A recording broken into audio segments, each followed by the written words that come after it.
The realtor screamed before I did, because lying in my bed, in my beach house, was my son-in-law, shirtless, smug, and with a woman who wasn't my daughter. He laughed when he saw me, and sneered. "Tell her if you want. She'll never leave me." He thought I'd call my daughter, but the number I dialed wasn't hers. It was someone much worse. I never thought walking into my own beach house would feel like breaking into someone else's dirty secret. Ryan Hale looked right at me, not even flinching.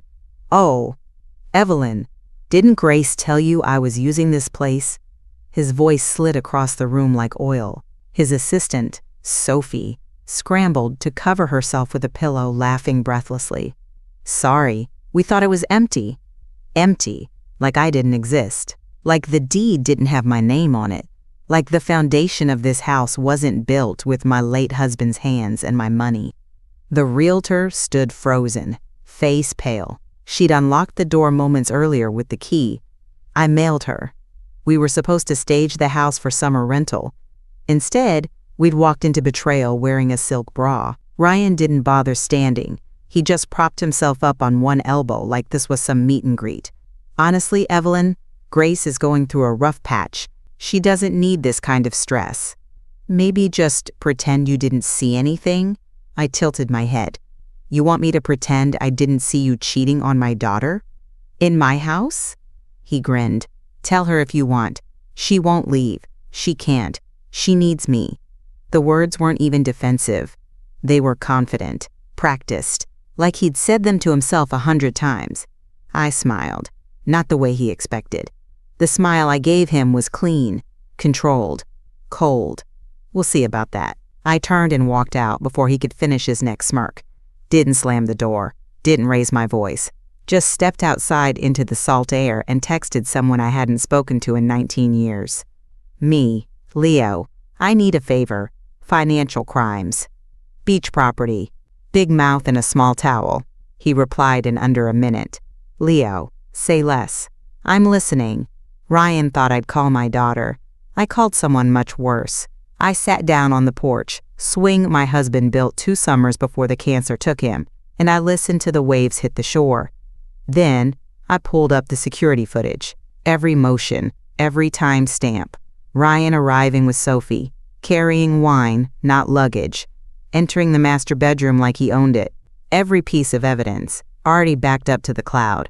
He thought I was just another aging mother-in-law with no teeth left in her bite. He forgot what I used to do for a living. I was a financial auditor for 31 years. I don't scream. I document. 3 days before I found Ryan in my bed, Grace had called in tears. Not because of him. Not yet. Because she couldn't figure out where all their money was going. "I swear, Mom," she sniffled, "we make more now than we ever have. But it's like the more we earn, the more we owe." I don't know what's wrong with me. I didn't say what I was thinking. That nothing was wrong with her, except maybe the man she trusted to manage their finances. Instead, I asked questions. She had no answers. She didn't even know how many bank accounts they had. It wasn't the first time I'd had doubts. 2 years ago, Ryan came to me, hat in hand, asking for help with a temporary liquidity problem. He was expanding his firm, Bright Wave Investments, and the market was a little soft. Grace backed him up like a good wife. They looked desperate. I wrote a check for $90,000. I told myself it was a loan. Of course I did. That's what we tell ourselves when we bail out our adult children's choices. That someday they'll come to their senses, that they'll pay it back in gratitude, if not in dollars. But Ryan never treated that money like a gift or a loan. He treated it like an obligation. After that, he stopped pretending to be polite, started making little digs. Must be nice to just retire. He'd said once, sipping scotch in my dining room, do nothing and still collect checks. Hell, maybe I'll marry into that someday. Grace laughed. I didn't. The problem was, Grace still saw the man he used to be, the charming junior analyst with a six-pack and a plan. She'd met him the year Daniel died. She was 27, raw with grief, convinced she needed someone strong to build a future with. Ryan swooped in with his clean suits and shiny teeth. He knew exactly how to read people. He read Grace like a manual, and he read me like a speed bump. But he never asked what I used to do for a living. He never asked about the 14 years I spent auditing shell companies, or the fact that I still consulted privately for people like Agent Leo Cortez. I didn't tell Grace about Ryan in the house. Not yet. If she heard it from me, it would sound like judgment. She needed to see it, all of it, with her own eyes. But before that, I needed proof, and I knew just where to start digging. Leo called 2 days later. His voice hadn't changed, still calm, clipped, with that low hum of unspoken authority. "Got your file," he said. "Ran the names. Something stinks." I stepped out onto my back porch with the phone, away from Grace, who was inside folding laundry with her headphones in. She still smiled when she said his name. I didn't. "Not anymore," Leo continued. 3 of the entities under Brightwave's umbrella are registered to P.O. boxes in 3 different states. Same formatting, same accountant, same quarterly returns. "Shells?" I asked. "Shells," he confirmed. "And all 3 are funneling cash to a 4th LLC, Hale Holdings. Know it?" My grip tightened on the phone. "No, but I bet I will soon." We hadn't even scratched the surface, and already the bones were showing. Leo explained it plainly. Ryan wasn't just running a shady business. He was laundering funds through ghost clients, padding fake investments, and likely inflating Brightwave's value to look legit. "What we need," Leo said, "is proof he's using your beach house for any part of it. Money transfer, client meeting, off-the-books deals. Anything we can tie to your address." He paused. "If he's routing dirty money through property held in your name, we've got jurisdiction." My heart rate barely moved. I'd spent 31 years doing this in reverse, tracking down men just like Ryan who thought charisma could mask criminality. Now I was on the other side of the desk. "Then I hope he enjoys the view," I said quietly, because if Ryan had gotten comfortable enough to lie shirtless in my linens and laugh about fooling his wife, he was sloppy enough to leave a trail. I didn't storm into Grace's room. I didn't accuse. I made dinner. Chicken Provencal, her favorite. "Thanks for staying with us so long, Mom," she said as she ate. "It's been nice having someone here who knows how to keep things peaceful." I nearly choked on the word. Because that's what women like me are expected to be, isn't it? Peaceful, accepting, grateful. I smiled. "Well, it's not forever.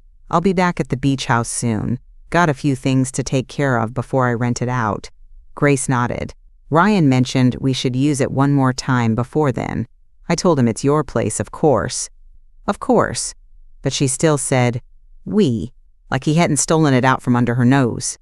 Leo sent a second message that night. "We're monitoring his accounts now. Sit tight. He'll slip." He would. I knew he would. Because Ryan Hale had a fatal flaw. He thought power meant being loud. But me? I've always worked best in silence. 2 days later, Leo called again. This time he didn't bother softening the numbers. "We're estimating $1.4 million, he said flatly. "That's how much has been funneled through Brightwave into 3 dummy accounts, all structured to appear as independent clients. But they're not. They're copies." "Where's the money now?" I asked. Leo didn't hesitate. 2 of the shell clients pay into a holding account in Florida. The 3rd? Hale Holdings LLC. The latest transfers are all from a Wi-Fi IP registered to your beach property. I didn't respond right away. I didn't need to. He was laundering money through my house. Leo's voice sharpened. "That gives us jurisdiction, but we need visual or transactional confirmation that he's actively operating there. Documents, devices, a financial call, something concrete. We're close, Evelyn." "Good," I said, "because I want him nailed to the wall." He paused. "This personal for you?" I didn't answer, because it wasn't just personal. It was surgical. Let me be clear. I didn't want revenge. I wanted removal. From the inside out. I'd spent 2 weeks watching Ryan treat Grace like collateral. She was on joint accounts, on shared loans, on company paperwork. If Leo was right, and I knew he was, It meant Ryan had tied her name to every fraudulent dollar he'd touched, which meant if this went wrong, Grace wouldn't just be devastated, she'd be implicated. Not on my watch. So I wrote down 3 goals. Not a wish list, not a fantasy, a plan. Catch Ryan committing a clear, traceable financial crime. Remove Grace from any asset, account, or property Ryan could exploit. Destroy his reputation so thoroughly he couldn't gaslight his way out. Leo cleared his throat on the phone. We just need him to use the beach house again. I looked out my kitchen window toward the ocean, where the fall tide was starting to churn. He will, I said. Good thing he loves the view. I didn't sleep that night, not from worry, from momentum, because the thing about men like Ryan, once they believe you're irrelevant, they forget you're watching. And I had eyes everywhere. While Grace and Ryan spent Saturday morning at Tyler's soccer game, I returned to the beach house alone. I cleaned the guest room top to bottom, not for sanitation but for evidence. I knew what to look for. Receipts, USB drives, digital footprints. What I found was better. Tucked in the back of a desk drawer was a travel-sized folder marked H. Holdings, Florida. Inside, a printed corporate registration certificate, signed and dated. But the EIN number? It didn't match any real business registry. I cross-checked it with the IRS's public EIN verification site. No match. Then I checked the number against the shell corporations Leo had flagged last week. Match. The EIN on Ryan's Florida LLC was linked to a known shell company under federal watch, flagged in a 2021 report for suspected real estate laundering. It wasn't just fake, it was recycled. He hadn't even bothered to generate a fresh one. Sloppy, lazy, entitled. I scanned the whole packet into my secured cloud storage, time-stamped each page, and backed it up twice. Then I sent the folder to Leo with a single subject line. He's not original, but he is criminal. His reply came 10 minutes later. This ties him to existing investigations. Evelyn, this just got big. Sit tight. Do not confront. I poured a glass of water and stared out at the tide. I used to audit corporate fraud for a living, but I never thought I'd use those skills against my own family, and yet every step felt familiar. Not emotional, factual. I wasn't reacting. I was building a case, one document at a time. By evening, I'd also run a property records check. Ryan had listed Grace as a co-owner on the Charleston house last year, probably to give the illusion of marital trust. But that meant if his assets were frozen, so were hers. Unless I acted fast. The next morning, I made an appointment with my estate lawyer, Trina Epps. I want Grace's name taken off anything he could use to tie her to this, I said, sliding the trust documents across her desk. Trina scanned the paperwork, then looked up slowly. You're making a move before he does, she said. No, I corrected. I'm undoing what he already did. Grace wouldn't thank me for it. Not yet. But one day, she'd understand. I wasn't trying to ruin her marriage. I was saving her from being collateral damage in the fall of a very stupid man who thought he'd found a clever mark. He must have sensed it, the shift, because by Thursday, Ryan changed. Gone was the smirking son-in-law who mocked my casseroles and made jokes about my retirement. He showed up at my main house unannounced, uninvited, unhinged. I was reading on the porch when I saw his car pull up fast, too fast, and stop short, tires crunching over gravel like gunfire. He stormed up the steps, waving his phone like a weapon. What the hell are you doing? I didn't flinch, just closed my book, slow and calm. I'm enjoying my morning. What are you doing trespassing? Don't play dumb, Evelyn. You know damn well what I'm talking about. You've been in my files. You've been sending things. I stood. Files you left in my property, in a desk drawer, under my name. He laughed, sharp and false. You really think any of this will stick? You want to accuse me of something? Go ahead. It'll blow back on Grace. Ah, there it was. The real fear. Not for himself, for what she'd find out, what she'd become part of. He stepped closer, lowering his voice, like a man trying to intimidate a witness. You think the law's on your side? You think some bitter old woman with a trust fund and too much free time is going to take me down? I didn't blink. Ryan, the property you've been using to shuffle fake funds is owned entirely by me. I've recorded everything. The paper trail is long, sloppy, and dumb. You're not slick. You're just lazy. You're bluffing, he hissed. Then why are you sweating? He backed up, just a step, but I saw it, the crack in his confidence. He left a half-threat in the air and drove off without slamming the door. The quiet scared me more. That night, I got the alert. My bank's fraud department pinged me at 11:43 p.m. New mortgage refinance application submitted. Signature failed verification. I didn't apply for any mortgage. I opened the email and stared. Someone had uploaded a digital form using my name, my birth date, my beach house, and an electronic signature that didn't match mine. He was trying to refinance the property, take out cash, leverage my asset, and he did it after confronting me like some desperate warning shot. The application failed, thank God, but the attempt was logged.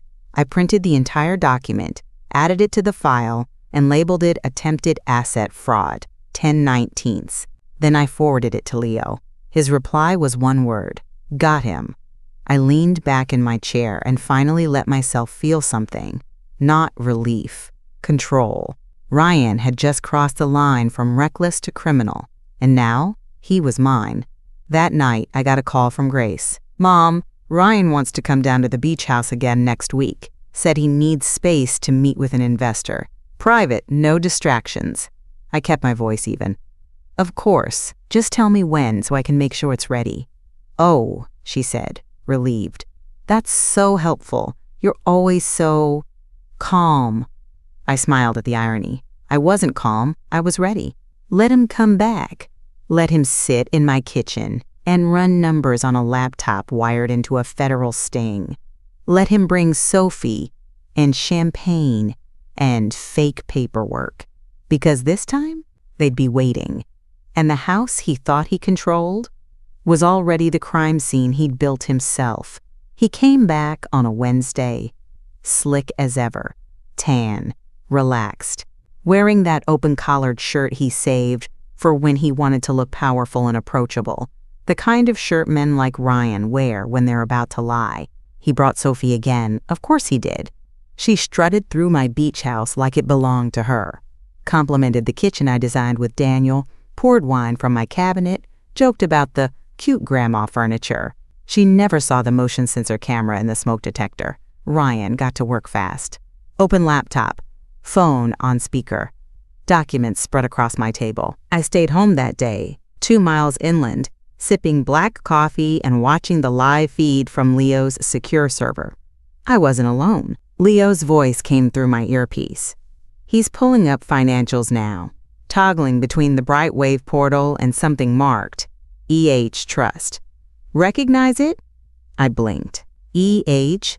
Evelyn Hale? I had no trust under that name. I'd never signed anything like that. Hold on, Leo said. I heard his team scrambling, typing. Then, Evelyn, Leo said, voice clipped. He's using your identity to create a trust in your name. He listed you as the beneficiary to disguise incoming transfers. He's funneling stolen funds under your identity to make it look like you're the client. My stomach dropped. He hadn't just stolen money, he had made me part of the crime. He tried to make me his accomplice, I whispered. No, Leo replied. He made you his shield. That's how he's hidden the money this long. Anyone digging into Hale Holdings would think you're the investor, the client, the instigator. I stared at the screen, watching Ryan wave his hand like a game show host, walking Sophie through numbers he didn't understand. He thought hiding behind my name would protect him, I said slowly. Leo's voice was low. But it's about to bury him. Because what he didn't know, couldn't know, was that we'd caught all of it. The trust filings, the falsified documents, the IP addresses, and now, the final piece, intent. He was demonstrating the scheme out loud, in real time, using fake entities and my stolen identity to someone who thought she was in on it. Leo cleared his throat. You ready for the next phase? I didn't hesitate. Yes, it's time. Because now I wasn't just documenting what he'd done, I was preparing to destroy the mask he lived behind. And the first person who'd see his real face would be Grace. I knew she wouldn't believe me. Not at first. Because when you love someone, really love them, your mind builds scaffolding around their flaws. You excuse things that don't sit right. You explain away what you're too afraid to confront. And Grace had been building that scaffolding for years. I sat her down that evening, just the two of us at her dining table, with the same old candle centerpiece she thought made things feel homey. I didn't bring the folder. Not yet. I just told her what I'd found. Carefully, calmly. About the fake trust. The forged signature. The fact that her husband had listed her mother as the beneficiary of a laundering scheme. She blinked once. Then twice. Then came the wall. You've never liked him, she said. You're reading too much into this. I didn't argue. I didn't beg her to believe me. I know this is hard to hear, I said gently, but if I'm wrong, he'll have nothing to worry about when we look at the documents together. She stood up. No, you're trying to ruin my marriage. He's under pressure. You don't understand his work. You don't understand how hard he's trying. I let her go, because when people defend a lie, they're not protecting the liar. They're protecting themselves from what admitting the truth would cost. And for Grace, it would cost everything. The story of her marriage, her loyalty, her belief that she hadn't married a man like her father warned her about. So I didn't press. I stood, placed my hand briefly on her arm, and said only, I love you, and I'm not doing this to hurt you. I'm doing it to keep you from going down with him. She didn't respond. And that silence hurt more than anything Ryan ever did. Back at home, I sat on the edge of my bed, the same one Daniel and I bought 25 years ago when Grace was still in braces, and stared at the ceiling. The irony wasn't lost on me. To save my daughter, I had to let her hate me first, but I also knew the moment would come. The moment she'd hear the truth, not from me, but from him. Not whispered in accusation, but read out loud in front of agents, with documents, with timestamps, with charges. And when that happened, she wouldn't see a jealous mother trying to meddle. She'd see a woman who never raised her voice, never slammed a door, and still managed to bring an empire down without blinking. I invited them both to dinner. I used the same words I always had. Soft, warm, familiar. Just a little family meal, I said. Wanted to talk about some inheritance planning. Ryan, ever the opportunist, perked right up. Inheritance? He laughed. Should I bring a briefcase or a bottle of wine? Wine's fine, I said. Red. Something expensive. I'll cook. Grace sounded tired when she agreed to come. She hadn't called since our last talk. Not to argue, not to apologize, just silence. But she came. She always did. I set the table with Daniel's old cufflink napkin rings and my good crystal, my way of saying, this is real, pay attention, and then I clipped the recording pendant around my neck. It looked like a simple locket, gold, delicate, unremarkable. Inside, it was voice-activated. Leo's team would be listening live from a van down the street, logging every word, watching every move through the miniature security camera I'd had wired into the ceiling fan last week. By the time they walked in, I had the file folders tucked beneath the buffet and the wine breathing on the counter. Dinner was, ironically, veal. Ryan loved veal. Said it made him feel rich, as if eating something fragile was a form of power. He was in a good mood, grinning, making jokes. Grace told me you've been thinking about legacy stuff, Evelyn. I'd love to help you structure it. Of course, I said, pouring wine into his glass. Let's talk about your last quarter first. Sounds like things have turned around. He lit up. Absolutely. Big new investor on the hook. Florida-based. We're talking significant capital injection. 7 figures, minimum. Impressive, I said, sipping slowly. Grace, did he tell you how he managed to swing that after the last 3 quarters ran flat? Grace shifted in her seat. He said things were bouncing back. I didn't ask for details. You should, I said gently. It's your future too. Ryan launched into a full explanation. Hand gestures, numbers, names of companies that didn't exist. I let him talk. Let him build the case with his own arrogance. He didn't even notice me press the pendant once, marking the moment he bragged about how he used the trust structure to get around some tax liabilities. Leo would have smiled at that one. By dessert, I knew we had enough. Ryan sat back, full of food and false confidence. You know, he said smugly, you're sharper than people give you credit for, Evelyn. Most women your age don't understand how these things work. I smiled, cool and still. Oh, I understand perfectly. And the next course wasn't cake, it was consequences. He didn't see it coming. That was the most satisfying part. He thought he was basking in admiration, holding court, spinning fraud into financial genius like a magician pulling rotten rabbits from a hat. After his third glass of wine, I pushed a folder across the table. Tell Grace how you managed to buy that Mercedes after your last loss quarter, I said, casually. He chuckled. Grace, babe, I told you. It's all strategic write-offs and leveraged assets. You think rich people actually use their own money? Then he winked at me. You know what I mean. I didn't flinch. I reached into the second folder, pulled out the trust deed, placed it gently beside his plate. Then, maybe explain this, I said. Why does this trust bear my name and signature when I never signed it? Ryan's face froze. Just for a second, Grace leaned forward. What is that? He laughed. Too loudly, too fast. It's nothing. A draft proposal. For your mom's estate, remember? We talked about doing something like this. Grace looked at me, then at the document. Her voice dropped. You never signed this? I shook my head once.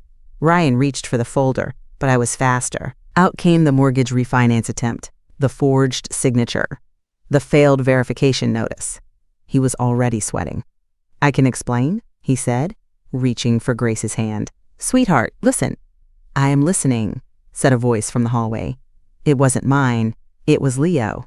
And behind him, 2 agents stepped into the dining room with badges and calm, lethal energy. Ryan's hand dropped like lead. Ryan Hale, Leo said, stepping forward. You're under federal investigation for embezzlement, wire fraud, identity theft, and attempted real estate fraud across state lines.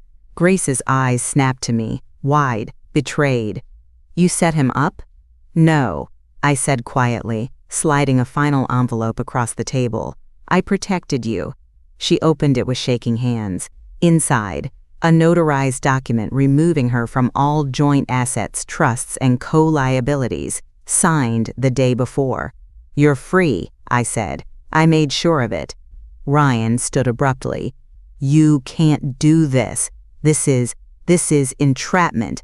This is illegal. Leo smiled like a man who's heard every bad excuse on earth. You committed 3 federal crimes at a dinner party, Ryan, while wearing a Rolex registered to a Shell account. You recorded yourself. Grace's voice, so small it nearly broke me, finally came out. Did you use me too? Ryan didn't answer. He didn't have time. Because the next sound was handcuffs, and the fall of a man who thought no one would dare stop him. As the cuffs clicked shut, Ryan finally dropped the act. The charm curdled. The mask cracked. He turned his head just enough to look at me, venom swimming in his eyes. You've ruined us both, he snarled. Grace gasped. The words weren't meant for her, but they hit like they were. The room went silent. Not even the agents moved.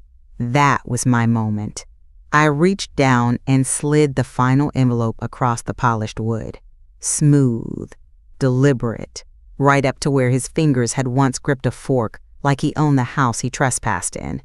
Actually, I said calmly, I just removed you from everything you ever stole. Grace picked up the envelope with trembling hands and unfolded the paperwork. Her voice cracked as she read it aloud. It's a property transfer. To me? Full ownership of the beach house. I confirmed. Not in trust, not shared, not marital. Yours. Ryan went still. It took him a second to understand what that meant. No access, no leverage, no rental rights, no equity to cash out in court, no asset to use as bail. I filed it yesterday morning, I added. Right before you forged my name on that refinance. One of the agents shook his head. Ballsy move, trying to flip a property you didn't own. Ryan lunged forward half a step, but the agents had his arms. This is her fault, he barked. She orchestrated this whole thing. Leo stepped forward, badge still visible. No, Ryan, you orchestrated this. Evelyn simply kept records, like any good auditor. I turned to Grace, whose eyes brimmed with tears, not just of grief, but awakening. I didn't want to hurt you, I said quietly, but I wasn't going to let him hurt you either, not financially, not legally. You knew, she whispered, the whole time. I nodded. I knew when I walked into my own house and found him playing king of a castle he didn't build. The agents guided Ryan toward the door. As he passed me, he spat, You think you've won? You don't know what's coming. You're just an old woman with a trust fund and a grudge. I didn't flinch. No, I said, locking eyes with him one last time. I'm an old woman with a paper trail and a federal witness account. He left in silence after that. Grace collapsed into a chair, the deed still clutched in her hand. I don't know what to say, she whispered. You don't have to, I replied. Just don't let anyone ever speak for you again. The house, her house now, was quiet, but I knew better. That silence, that was the sound of power shifting. It hit the news by Monday. Brightwave CFO, arrested in $1.4 million. Fraud scandal. Local investment firm linked to multi-state embezzlement scheme. Federal investigation uncovers identity theft, shell companies, and forged trust documents. Ryan's mugshot flashed on every screen in the county. That same smug face, now blank, pale, and stripped of its favorite accessory, control. His LinkedIn disappeared within 24 hours. Brightwave's website went dark the same afternoon. And Grace's phone didn't stop ringing for 3 days. Not with support, with silence. The kind that says, we believed you were one of them. The brunch crowd vanished. The social invites dried up. The wives she once laughed with at charity galas didn't return her texts. Sophie flipped by Thursday, offered full cooperation in exchange for immunity. Turns out she'd been laundering her own commissions, using Ryan's dummy accounts as a funnel. She'd kept receipts, screenshots, wire logs. She was desperate, petty, and useful. Leo called it poetic justice. I called it leverage. Grace didn't say much for the first week. She stayed at the beach house, her beach house, walking the shoreline in long silences, letting the wind work on her like a reset button. When the sentencing came, we sat side by side in the back row of the federal courtroom. I held her hand, but not tightly. She didn't need holding up. Not anymore. Ryan didn't look at us once. 12 years. Federal prison. Restitution order, $1.8 million. Leo leaned over and whispered, He'll serve 8 if he behaves, but he'll come out broke. You understand? I nodded. That was always the goal. I'd already worked with Trina, my estate lawyer, to reroute the restitution payments legally and cleanly into a foundation in Grace's name. Art therapy for trauma survivors. She could run it, fund it, rebuild from it. When I told her, she cried, but not the way she had when Ryan fell. These were quieter tears. Of agency. Of beginning again. She filed for divorce the same week. Didn't need my prompting. Didn't ask for advice. Did you know I used to paint? She asked me, one evening on the porch, looking out at the water. I remember, I said. You stopped after Daniel died. She nodded. I think I blamed the canvas. I smiled. Blame the man, never the art. That night, she set up an easel in the sunroom. And as the wind shifted and the headlines faded, I saw something remarkable take shape. Not just justice, not revenge, but reclamation. She wasn't just free of Ryan. She was finally free to be herself. Thank you for every like, every subscription, and for turning on notifications. It means more than you know. Now tell me, if you were in Evelyn's place, What would you have done? Drop your thoughts in the comments. I read every one.